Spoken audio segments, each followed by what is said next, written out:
ഉദ്ഘാടനം എന്നുള്ള നിലയിൽ തന്നെ വീടുകൾ കയറിയുള്ള ബോധവൽക്കരണ പ്രവർത്തനങ്ങൾക്ക് തുടക്കമിട്ടത്. ഇപ്പോൾ AMRമായി ബന്ധപ്പെട്ട് കേരളം ലോകാരോഗ്യ സംഘടന ഇതുമായി ബന്ധപ്പെട്ടിട്ടുള്ള പ്രമേയങ്ങൾ പാസാക്കിയ ഒരു ഘട്ടം മുതൽ തന്നെ വളരെ ശാസ്ത്രീയമായിട്ടുള്ള പ്രവർത്തനങ്ങൾ നടത്തുകയും രൂപരേഖകൾ തയ്യാറാക്കുകയും അതോടൊപ്പം ഒട്ടേറെ കാര്യങ്ങൾ ചെയ്തു മുന്നോട്ട് പോവുകയും ചെയ്യുകയാണ്. ഒരു ഉദാഹരണം പറഞ്ഞാൽ കഴിഞ്ഞ വർഷം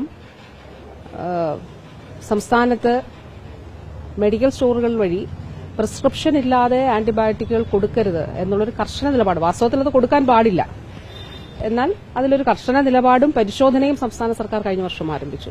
അതിന്റെ ഫലം ആന്റിബയോട്ടിക്കുകളുടെ വിൽപ്പനയിൽ കഴിഞ്ഞ വർഷം സംസ്ഥാനത്ത് ഉണ്ടായിട്ടുണ്ട്. ഏതാണ്ട് 20 മുതൽ 30% വരെ റിഡക്ഷൻ, കുറവ് ആന്റിബയോട്ടിക്കുകളുടെ വിൽപ്പനയിൽ ഉണ്ടായിട്ടുണ്ട്. പരിശോധനകൾ നടക്കുന്നുണ്ട്. അപ്പോൾ അത് ഒരു പൂർണ്ണമായി ഇപ്പോൾ കൊടുക്കുന്നില്ല എന്നുള്ളതല്ല, കൊടുക്കുന്നുണ്ടെങ്കിൽ അത് പരിശോധനകൾ നടക്കുന്നുണ്ട്. പരിശോധനകൾ നടത്തി നടപടിയെടുക്കുന്നുണ്ട്. ലൈസൻസ് സസ്പെൻഡ് ചെയ്യുന്നത് ഉൾപ്പെടെയുള്ള നടപടികൾ സ്വീകരിക്കുന്നുണ്ട്.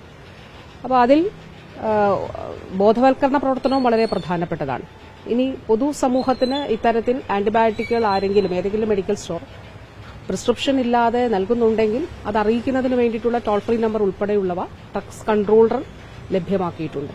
അത് അറിയിക്കുന്നതിന് വേണ്ടിയിട്ടുള്ള സൌകര്യങ്ങളും ലഭ്യമാക്കിയിട്ടുണ്ട്. അതിൽ നടപടിയും എടുക്കും. ഇപ്പോൾ ഇത് ലോകാരോഗ്യ സംഘടന ഇതിനൊരു സൈലന്റ് പാൻഡമിക് എന്നാണ് പറയുന്നത്. നിശബ്ദ മഹാമാരി എന്നുള്ളതാണ് വിശേഷിപ്പിക്കുന്നത്. 2050 ആകുമ്പോഴേക്കും, വളരെ ലളിതമായ വാക്കുകളിൽ പറഞ്ഞാൽ, രോഗാണുക്കൾ, അത് വിവിധ തരത്തിലുള്ള രോഗാണുക്കൾ ആന്റിബയോട്ടിക്കുകൾ ഉൾപ്പെടെയുള്ള മരുന്നുകൾക്ക് മീതെ ആർജിക്കുന്ന ഒരു പ്രതിരോധം, അതാണ് ഈ ആന്റി മൈക്രോബിയൽ റെസിസ്റ്റൻസ്. അത് മനുഷ്യരിൽ മാത്രമല്ല, മറ്റു കന്നുകാലികളിലും കോഴികളിലും അങ്ങനെയുള്ള മൃഗങ്ങളിലും പക്ഷികളിലും ഒക്കെ ഇത് ഉണ്ടാകാം. അപ്പോൾ നമ്മൾ ആന്റിബയോട്ടിക്കുകൾ അലക്ഷ്യമായി വലിച്ചെറിയുന്നത് പ്രകൃതിയെ തന്നെ ദോഷകരമായിട്ട് ബാധിക്കും. കാറ്റിൽ ഫീഡിലോ അല്ലെങ്കിൽ ഈ കന്നുകാലികൾക്കുള്ള മരുന്നുകളിലുള്ള ആന്റിബയോട്ടിക്, അതും ഇതേപോലെ തന്നെയാണ്. മനുഷ്യർക്ക് അല്ലെങ്കിൽ നമ്മൾ ഏത് രീതിയിലാണ് പ്രിസ്ക്രിപ്ഷനോടുകൂടി മാത്രം, ഡോക്ടേഴ്സിന്റെ പ്രിസ്ക്രിപ്ഷനോടുകൂടി മാത്രം ആന്റിബയോട്ടിക്കുകൾ ഉപയോഗിക്കുക എന്നതുപോലെ തന്നെയാണ് കന്നുകാലികൾക്ക് ആന്റിബയോട്ടിക്കുകൾ കൊടുക്കുമ്പോൾ അത് വെറ്റിനറി ഡോക്ടറുടെ നിർദ്ദേശത്തിന്റെ അടിസ്ഥാനത്തിൽ മാത്രമേ കൊടുക്കാൻ പാടുള്ളൂ. ഇപ്പൊ വെറ്റ് ബയോട്ടിക്കിന് ഒരു പരിശോധന ഡ്രഗ്സ് കൺട്രോൾ കഴിഞ്ഞ മാസം നടത്തിയിരുന്നു. കഴിഞ്ഞ ആഴ്ച വരെ അത് നടത്തിയിരുന്നു. അത് കണ്ടിന്യൂ ചെയ്ത് പോവുകയും ചെയ്യുന്നുണ്ട്. അപ്പൊ അതിന്റെ ലക്ഷ്യം ഈ വെറ്റിനറി മരുന്നുകളുമായി ബന്ധപ്പെട്ട്, കാറ്റിൽ ഫീഡുമായി ബന്ധപ്പെട്ട് ആന്റിബയോട്ടിക്കുകൾ ഉണ്ടോ എന്നുള്ളതാണ്. ഉണ്ടെന്ന് കണ്ടെത്തിയിട്ടുള്ള ഇടങ്ങളിലെല്ലാം തന്നെ അത് പിടിച്ചെടുത്തുകൊണ്ട് അവിടെ നടപടികൾ സ്വീകരിച്ചിട്ടുണ്ട്. അപ്പൊ ഇതെല്ലാവരും ചേർന്നുള്ള ഒരു കൂട്ടായിട്ടുള്ള പരിശ്രമമാണ്. ഇപ്പോൾ ഈ ആരോഗ്യ കേന്ദ്രങ്ങൾ, ആശുപത്രികൾ എന്ത് ചെയ്യണം? ഇപ്പോൾ നമ്മൾ ആശുപത്രികളിൽ അതിനു വേണ്ടിയിട്ടുള്ള ഒരു ശാസ്ത്രീയമായ ഡോക്യുമെന്റ് തയ്യാറാക്കിയിട്ടുണ്ട്. ആ ഡോക്യുമെന്റിന്റെ അടിസ്ഥാനത്തിൽ നമ്മൾ പനി ആയി അല്ലെങ്കിൽ കടുത്ത പനിയായി ഇൻഫെക്ഷനൊക്കെയായി ആശുപത്രിയിലേക്ക് പോകുമ്പോൾ ആദ്യം ഹൈ എൻഡ് ആന്റിബയോട്ടിക് അല്ല നൽകേണ്ടതായിട്ടുള്ളത്. അതിൽ കൃത്യമായിട്ടുള്ള നിർദ്ദേശങ്ങളുണ്ട്. ആന്റിബയോട്ടിക്കുകൾ ആ ഒരു കാറ്റഗറൈസേഷന്റെ അടിസ്ഥാനത്തിൽ നൽകണം എന്നുള്ളതാണ്.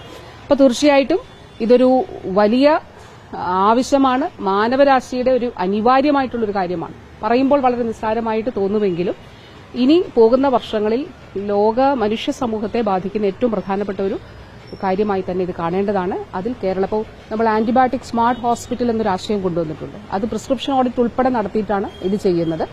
ഡോക്ടേഴ്സ് എങ്ങനെയാണ് നൽകുന്നത്, ഇതിന്റെ മറ്റ് അവയർനെസ് ക്യാമ്പയിനുകൾ, ആ സമൂഹത്തിൽ ഉണ്ടായിട്ടുള്ള ബോധവൽക്കരണം, ഇതെല്ലാം അതിൽ പ്രതിഫലിക്കുന്നതാണ്. അപ്പോൾ ആന്റിബയോട്ടിക് സ്മാർട്ട് ഹോസ്പിറ്റലുകളായി എല്ലാ ആശുപത്രികളെയും ആരോഗ്യ കേന്ദ്രങ്ങളെയും മാറ്റുക എന്നുള്ളതാണ് ലക്ഷ്യമിടുന്നത്. അപ്പോൾ ഇവിടെ ഇന്ന് നമ്മൾ വട്ടിയൂർക്കാവിൽ ബഹുമാന്യനായിട്ടുള്ള MLA ശ്രീ VK പ്രശാന്ത്, അതോടൊപ്പം തന്നെ ഇവിടെ നമ്മുടെ കൌൺസിലർ ശ്രീമതി ഗായത്രി, പാർവതി,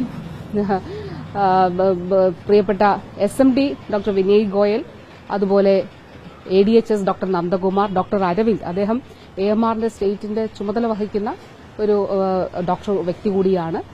ഇൻഫെക്ഷ്യസ് ഡിസീസിന്റെ ചുമതലയുള്ള ആളാണ് നമ്മുടെ മെഡിക്കൽ കോളേജിൽ. അതുകൂടാതെ DMO doctor Bindu, DPM doctor Asha, MO നമ്മുടെ അരുണിമ ഡോക്ടർ, നമ്മുടെ ആശ, എല്ലാവരും, അതുപോലെ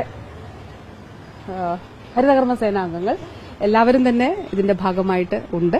അപ്പോൾ ഇതൊരു കൂട്ടായ പ്രവർത്തനമാണ്. 3 വീടുകളിലാണ് ഞങ്ങൾ കയറിയിട്ടുള്ളൂ. പക്ഷേ ഇതെല്ലാ വീടുകളിലും ഈ ഒരു ആഴ്ച ആന്റിബയോട്ടിക് അവയർനെസ് ക്യാമ്പയിൻ അല്ല AMR അവയർനെസ് ക്യാമ്പയിനാണ് നമ്മൾ നടത്തുന്നത്. ഈ ആഴ്ച അത് പരമാവധി കവർ ചെയ്യുന്നതിനാണ് ശ്രമിക്കുന്നത്. മെഡിക്കൽ കോളേജിൽ OP ടിക്കറ്റിന്റെ അത് 10 രൂപ ഏർപ്പെടുത്തിയിട്ടുണ്ട്. കഴിഞ്ഞ 75 വർഷമായി സൗജന്യമായി നൽകിക്കൊണ്ടിരുന്നതാണ് ഇപ്പോൾ 10 രൂപ നിരക്ക് ഏർപ്പെടുത്തിയിരിക്കുന്നത്. എന്താണെന്നുള്ളത് പരിശോധിക്കുക. HDGയുടെ തീരുമാനമല്ലേ, അത് എന്താണെന്നുള്ളത് പരിശോധിക്കാം. അവിടെ ഹോസ്പിറ്റൽ ഡെവലപ്മെന്റ് കമ്മിറ്റി അങ്ങനെ ഒരു തീരുമാനമെടുത്തതായിട്ടാണ് കാണുന്നത്. അതിൽ സംസ്ഥാനത്തെ സർക്കാർ ആശുപത്രികളിൽ ഇപ്പോൾ സ്വകാര്യ ആശുപത്രികൾ 250-500 ഒക്കെ ഉള്ളപ്പോൾ പല സർക്കാർ ആശുപത്രികളിലും 10 രൂപയൊക്കെ വീതം പല മെഡിക്കൽ കോളേജുകളിലും മറ്റ് ജില്ലാ ആശുപത്രികളിലും താലൂക്ക് ആശുപത്രികളിലും ഒക്കെ വാങ്ങിക്കുന്നുണ്ടായിരുന്നു ഒപിക്ക്. പക്ഷെ തിരുവനന്തപുരം മെഡിക്കൽ കോളേജിൽ ഉണ്ടായിരുന്നില്ല. എന്നാൽ മറ്റ് മിക്കവാറും എല്ലാ ആശുപത്രികളിലും ഉണ്ട് 10 രൂപ എന്നുള്ള നിലയിൽ, 5 രൂപ 10 രൂപ എന്നുള്ളൊക്കെ നിലയിലാണ്. അപ്പോൾ HDC ഇങ്ങനെ ഒരു തീരുമാനം എടുത്തതായിട്ട് കാണുന്നു. എന്താണെന്നുള്ളത് നോക്കാം.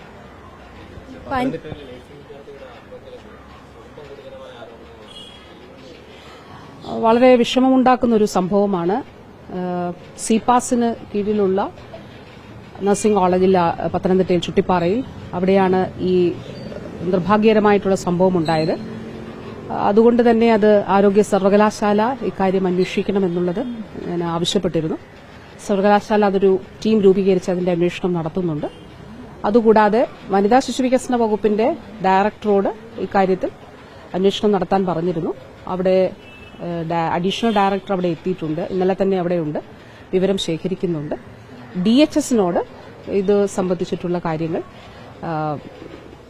ചികിത്സ സംബന്ധിച്ച കാര്യങ്ങൾ അന്വേഷിച്ച് റിപ്പോർട്ട് നൽകാൻ പറഞ്ഞിട്ടുണ്ട്. ശ്രീ, പനി കൂടുവാണല്ലോ, അപ്പോൾ പലയിടത്തും മരുന്ന് ക്ഷാമം ഉണ്ടെന്ന് പറയുന്നു. അപ്പോൾ അതിനുള്ള ഞാൻ ഇങ്ങനെ ഒരു വാർത്ത ഒരു മാധ്യമം കൊടുത്തതായി കണ്ട് ഇവിടെ KMCLന്റെ MD കൂടിയാണ് നമ്മുടെ SMD ഡോക്ടർ വിനയ് ഗോയൽ. ഞങ്ങൾ അന്ന് എല്ലാ ലിസ്റ്റും എടുത്ത് പരിശോധിച്ചിരുന്നു. അപ്പോൾ അതിൽ നമ്മുടെ ലിസ്റ്റിലുള്ള ഗവൺമെന്റ് സപ്ലൈ ലിസ്റ്റിലുള്ള എല്ലാ മെഡിസിൻസും ഉറപ്പാക്കിയിട്ടുണ്ട്. അത് ഉണ്ടെന്നുള്ളത് എല്ലായിടത്തും ഉറപ്പാക്കിയിട്ടുണ്ട്. ഇനി ഏതെങ്കിലും മരുന്നിന് ഷോർട്ടേജ് ഒരു ആരോഗ്യ കേന്ദ്രത്തിൽ ഉണ്ടാകുമ്പോൾ, അതായത് 30% ശേഷിക്കുമ്പോൾ തന്നെ അറിയിക്കണം.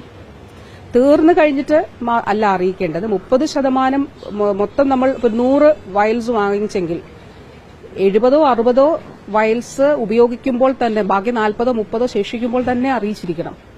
അത് ഇമ്മീഡിയറ്റ് ആയിട്ട് അവിടെ ട്രാൻസ്ഫർ ചെയ്യുന്നതാണ്. അപ്പം നമുക്ക് വെയർഹൌസുകളിലും അതോടൊപ്പം തന്നെ മറ്റ് സ്റ്റോറേജ് സംവിധാനങ്ങളിലെല്ലാം തന്നെ മരുന്നുകൾ ആവശ്യത്തിനുണ്ട്. ഒരു തരത്തിലുള്ള ആശയവിനിമയത്തിലുള്ള കുഴപ്പങ്ങൾ ഉണ്ടാകാൻ പാടില്ല എന്നുള്ളത് പറഞ്ഞിട്ടുണ്ട്. മോണിറ്റർ ചെയ്യുന്നുണ്ട് ഡിസ്ട്രിക്ട് തലത്തിലും. അതുപോലെ ആശുപത്രികളിൽ ഇതിന് പ്രത്യേകമായ ചുമതലയുണ്ട്. ആവശ്യമായിട്ടുള്ള മരുന്നുകൾ, എല്ലാ മരുന്നുകളും തന്നെ അവൈലബിൾ ആണ്, ലിസ്റ്റ് അനുസരിച്ചിട്ടുള്ളത് അവൈലബിൾ ആണെന്ന് ഉറപ്പാക്കിയിട്ടുണ്ട്. ഇപ്പോൾ നമ്മൾ ലിസ്റ്റിന് പുറത്ത് ഉള്ളത് കാരുണ്യ ഫാർമസി വഴിയാണ് അവൈലബിൾ. അത് ഡിമാൻഡ് അനുസരിച്ചിട്ടാണ് ചെയ്യുന്നത്. അപ്പോൾ അത് ആ നിലയിൽ ഉണ്ടെന്നുള്ളത് ഉറപ്പാക്കുന്നുണ്ട്.